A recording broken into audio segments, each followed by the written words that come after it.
Bem-vindos ao Modernidade Ciência, sou o Paulo Pittencourt e hoje eu vou fazer uma espécie de react com uma mensagem que eu recebi aqui do Marcelo Rezende. Agradeço muito ao Marcelo, que ele colocou algumas perguntas de forma bastante lógica, né? Uma análise muito lógica daquilo. Olha, me explica isso, não aconteceu isso, tal, tal. Então eu achei que valia a pena nós compartilharmos aqui. Quem está chegando agora, já peço, se inscreva no canal e se vocês gostarem, acione o sininho e o joinha, que ajuda muito Modernidade e Ciência, né? Então o Marcelo coloca aqui, primeiro, o avião não tem vários instrumentos no painel que mostra tal, e soa alarmes, e que eventualmente até com questões de problema de gelo e tal, nas superfícies, esses avisos foram ignorados? Pergunta importante. Outra pergunta, e o plano de voo que o Marcelo coloca? Não constava essas temperaturas, essa situação? Outra pergunta muito procedente. Os pilotos já tinham reportado situações e o controle de tráfego aéreo não poderia ter auxiliado? Outra pergunta. Veja que o raciocínio do Marcelo aqui, ele está seguindo um raciocínio lógico, evidentemente a posteriori, né?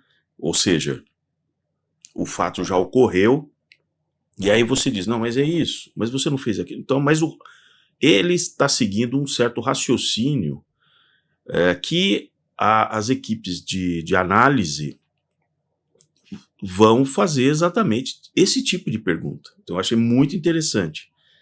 Outra pergunta. Quando surgiu os avisos de gelo, mas isso é uma hipótese, a gente não sabe se apareceram avisos de gelo, eles não tinham como ter declarado emergência, declarado, né, seja o PAM-PAM-PAM ou o Mayday? Sim, mas a gente não sabe se houve esse alerta ali, né?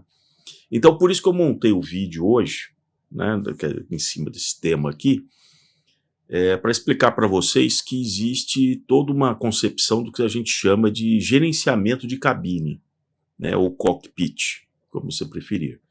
Então, isso está relacionado com a interação dos dois tripulantes ali, que o objetivo de você ter dois tripulantes ali na cabine é uma divisão de tarefas, para que ninguém fique sobrecarregado. Então, se define. Quando eventualmente, só para vocês terem uma ideia, quando num voo são colocados dois comandantes, que já tem o status de comandante, mas muitas vezes eles vão para um voo, e eu falo, não, esse é um voo mais longo, eu vou colocar dois comandantes. A primeira pergunta que um faz para o outro é who is in charge? É uma pergunta clássica, que assim, quem está no comando? Porque ambos são comandantes. Mas naquele voo, naquela perna específica, alguém vai ter que assumir o papel do comandante deste voo. E o outro, que também tem a graduação de comandante, vai ficar ali como primeiro oficial. Então, automaticamente, eles sabem que haverá uma divisão de tarefas, com quem vai ficar falando na fonia, tal, vai ficar o primeiro oficial, quem vai fazer o monitoramento de vários parâmetros ali, enquanto o comandante está mais focado no pouso, na decolagem e uma avaliação, então ele não fica, a ideia é que ele não fique tão sobrecarregado, né? Então, se durante, assim,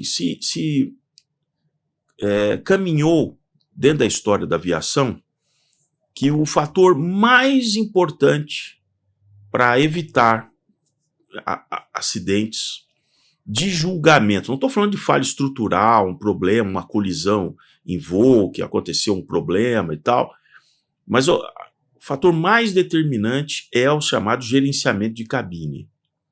E como essas tripulações são treinadas com os simuladores em situações e olha, temos uma divisão, temos um problema, você cuida disso, eu cuido daquilo. Não dá para os dois cuidarem da mesma coisa, vai dar um conflito.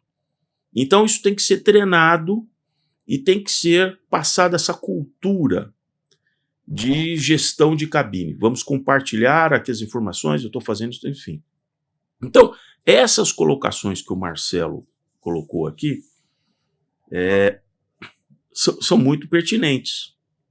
Tudo isso vai ser, no caso aí do acidente do ATR, à medida em que a investigação ela vai caminhando, para vocês terem uma ideia, uma investigação dessa, você imagina como se fosse uma cebola. Você tem camadas na cebola, desde as camadas mais superficiais até o núcleo ali da cebola.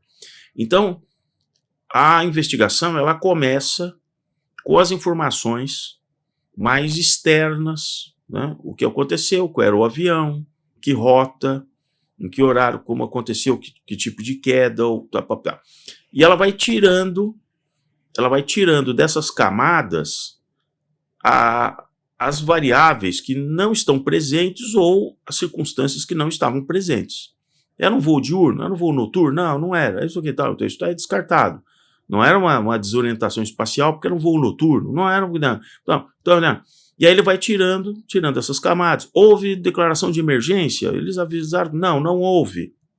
Então eles vão chegando no núcleo, tirando as variáveis, aí vão chegar os dados de análise dos motores. Como que estavam os motores? Porque isso vai ter a caixa que registrou todos os parâmetros dos motores do avião, altitude, e tal, vai sendo registrados. Olha, os motores estavam, segundos antes de iniciar a queda, no parafuso chato, estavam operantes? Em que potência? O que aconteceu? Então foi que comunicação que a tripulação fez, né? Já se sabe que eles não declararam nem o pam-pam-pam, nem o Mayday, né?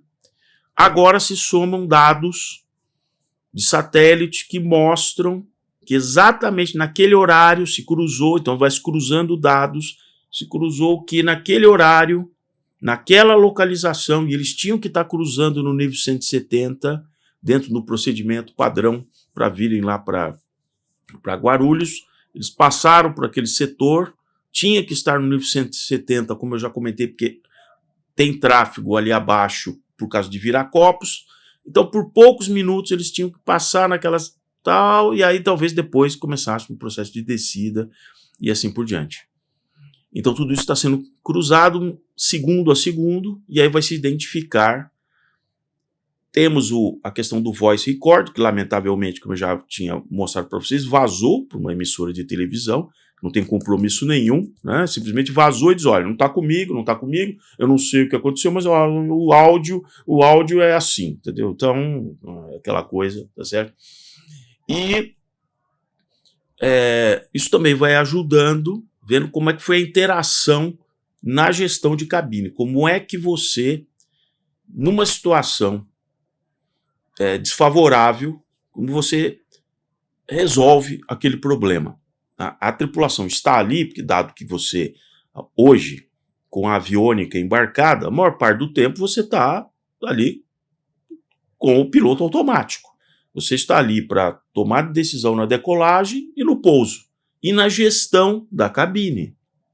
Então, vários dos pontos que o Marcelo colocou aqui são interessantes, porque assim, primeiro, informações de painel do que eles tinham de formação de gelo ou não, nós vamos ter que aguardar a evolução da investigação para saber exatamente nesse modelo de avião quais os dispositivos de alerta de gelo tinham sido instalados nesse avião. Como eu já comentei no vídeo anterior, você tem coisas que são mandatórias, mas tem coisas que são opcionais. Então, pode ser que a empresa não tenha optado por alguns tipos de alertas, por exemplo. Então, a primeira questão a gente vai ter que ver qual é a qualidade e a quantidade de informação que esses pilotos tinham sobre a formação de gelo que estava ocorrendo, porque já está se caminhando muito claramente que houve formação de gelo. A própria queda abrupta, quando eles percebem que houve uma perda de sustentabilidade, ali, de sustentação, evidente que eles chegaram no limite do que o avião conseguia voar, né, naquele nível, com aquela quantidade de gelo, e aí aquilo foi uma perda de sustentação abrupta, né? E aí, uma vez que entrou no parafuso, dificilmente eles conseguiriam sair. O Marcelo coloca a força, mas não tinha o plano de voo? Não sabia que nessa região tinha gelo? Sim, eu já tinha comentado desde o primeiro vídeo que eu fiz, que você tem o METAR, que é um boletim meteorológico, então desde quando eles saíram de Cascavel, havia um boletim meteorológico indicando as condições na sua rota, né? Durante a investigação vai ter que se perceber quais foram os procedimentos que eles adotaram em função das condições que ele tinha. Aquela área não estava fechada para o voo. O controle São Paulo, da terminal São Paulo, manteve o avião naquela direção. Isso também vai ser todo investigado. Que tipo de comunicação foi passada para a tripulação se a situação ao longo do voo foi se deteriorando e ficando cada vez pior? Isso tudo vai ser levantado. Eles não declararam que estavam sentindo algum problema, o que demonstra que provavelmente a coisa foi evoluindo de uma maneira muito gradual. Ou também, isso vai se verificar durante toda a conversa e como que eles se comportaram ali, se mesmo com uma condição de gelo extremo, que é o que é chamado, ali havia uma condição de gelo extremo, dado que eles sabiam que eles não podiam descer, eles avaliaram que talvez em mais 5 minutos, 7 minutos, como eu já comentei, eles estariam fora daquela área, e aí sim eles poderiam descer. Se eles tivessem percebido, isso não há dúvida, uma formação que danificasse ali, que começasse uma vibração nas hélices e tal, eles teriam adotado o Mayday e falaram assim, estou descendo porque eu estou em emergência, né? Os dados meteorológicos que foram agora levantados aí indicam que eles enfrentaram temperaturas de menos 40 graus abaixo de zero naquele nível e com gelo realmente extremo, onde esse avião não resistiria voando nessa condição, nesse nível, por 10 minutos. Né? E aí ele também coloca aqui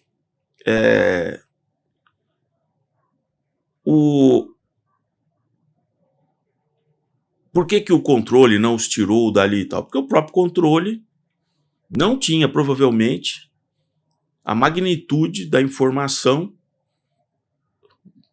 que eles estavam enfrentando. Eles sabiam que tinham gelo, os turbohélices são acostumados a enfrentar essas situações, então os controladores também não tinham como dizer, olha, se tivesse uma tempestade gigantesca, um cúmulo, um CB, né, cúmulo nimbo desovando ali, eles provavelmente direcionariam o avião para uma outra rota, mas não era o que estava acontecendo. Né? Então, o ponto que fica aqui para vocês, eu agradeço muito mais uma vez as colocações do Marcelo, é que esse ponto da tomada de decisões dentro da cabine, nós vamos ter que aguardar até o final da investigação. Seria leviano soltar aqui qualquer avaliação de juízo de valor de por que isso, por que isso. Isso vai ter que ser avaliado. Qual foi a gradação? Em que momento eles tinham a percepção de que a situação estava ficando muito pior? Porque como foi uma queda abrupta, alguma coisa no conjunto de avaliações disponíveis, você toma decisões em função das informações que estão disponíveis. E aí você faz uma certa interpretação. Pode ser bizarro o que eu vou falar, mas se você está num túnel e tem uma luz, tem duas opções. Ou porque você está chegando no fim do túnel, ou porque tem um trem, algum veículo na sua direção contrária. O seu momento de decisão, você tem que tomar uma decisão. O que eu faço? Eu vou para o lado, ou eu continuo acelerando, ou mantendo a velocidade, porque eu vou sair do túnel. Vocês entendem a questão? Então, dependendo das circunstâncias, pode ter ocorrido que eles foram induzidos involuntariamente para uma tomada de decisão equivocada. A gente vai ter que perceber em que momento os dispositivos anti-ice foram ligados, porque eles tinham que ser ligados. Né? Se eles não perceberam que estava tão grave, ou será que em quanto tempo eles ligaram? Isso não quer dizer que os dispositivos anti-ice sejam totalmente eficientes dependendo do gelo. Se tinha um gelo avassalador e aquele modelo de avião não estava preparado para isso, ele também teria problemas, né? E aí ele tem uma questão de restrição, ele não podia descer. Então você tem que avaliar o seguinte, pô, eu não posso descer, estou sentindo que talvez eu tenha essa questão do gelo, fiz tudo que eu podia ligando os dispositivos anti-ice, vamos partir desse pressuposto, fiz tudo que eu podia. Uma decisão era assim, eu vou aguardar por mais 5, 7 minutos eu sair dessa região, etc e tal, né? Então, tudo isso a gente vai ter que realmente aguardar. Para terminar, vou comentar com vocês que anos atrás eu fui convidado para participar de como observador de uma simulação de voo, onde estavam sendo avaliados dois pilotos e o instrutor, checador, que me convidou, era um cheque de cabine do Airbus 330 na época. E vejam, as simulações são feitas exatamente para você avaliar o comportamento nessa gestão de cabine que eu estou falando para vocês. Como é que a pessoa, sob tensão, sob um estresse, ele tem que tomar uma decisão com as informações que estão no painel e o instrutor fica recuado atrás seria a posição da tripulação, e ele fica desligando coisas, apagando painéis, gerando panes elétricas, hidráulicas, etc e tal, e vai vendo como é que as pessoas estão reagindo. Quando você está sobre o simulador, é exatamente para você medir a sua gestão de cabine resolvendo problemas. Então isso também vai ser avaliado durante todo o processo. As tripulações dessa companhia, voando esse modelo de avião, elas tinham treinamento para a questão de gelo extremo? Sim ou não? Isso tudo está documentado, porque todos esses os simuladores, o treinamento, o cheque, tal, isso está tudo documentado. Então isso vai aparecer. Por isso que leva tempo, né? Agora, voltando ao meu caso ali, eu estava numa posição de jump seat ali, com a pessoa que me convidou ali, o checador, me mostrando o painel como é que ele simulava falhas. Até que ele me deu uma cutucada assim, dizendo assim, ó, veja isso aqui. No painel apareceu o trem de pouso da aeronave e ele comandou um colapso estrutural numa das pernas do trem do pouso. Ou seja, segundos depois de aquele avião ter tocado, que eles estavam já em procedimento de descida, né? E quando o cara te fecha naquele simulador, se vocês pegarem fotos aí, é um negócio impressionante. Você tem a sensação total que você está dentro realmente de um avião. Passado alguns minutos, você já está concentrado como se estivesse voando, né? Você põe o cinto, você está tudo amarrado, você está tudo ali, você está lacrado ali.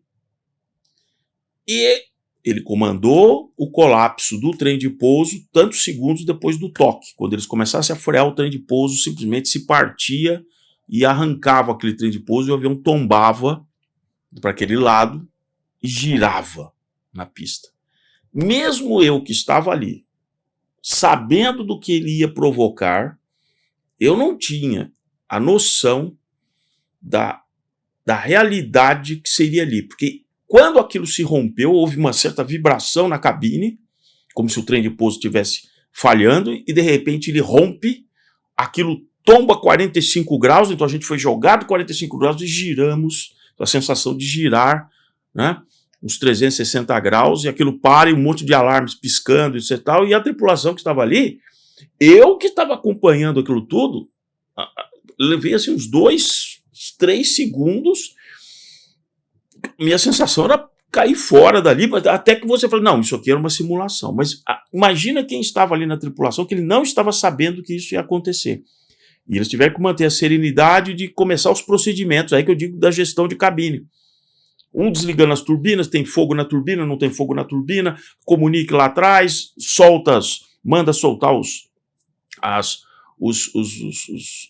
tobogãs ali para as pessoas saírem do avião, né? Tem isso, começa a desligar a parte elétrica, tal, isso aqui, o cara tem que manter, mesmo o avião todo quebrado, e a tripulação teve que manter, tal. Eles foram os últimos a abandonar, num caso desse, o avião, quando tudo desligar, tudo sob controle.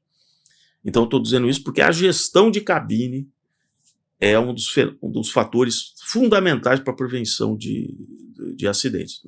Por isso nós não sabemos ainda, vamos ter que aguardar todo o cruzamento de informações para chegar à conclusão, primeiro, que nível de informação eles estavam recebendo continuamente ali quando começou a enfrentar esse problema do gelo, ainda que eles não soubessem.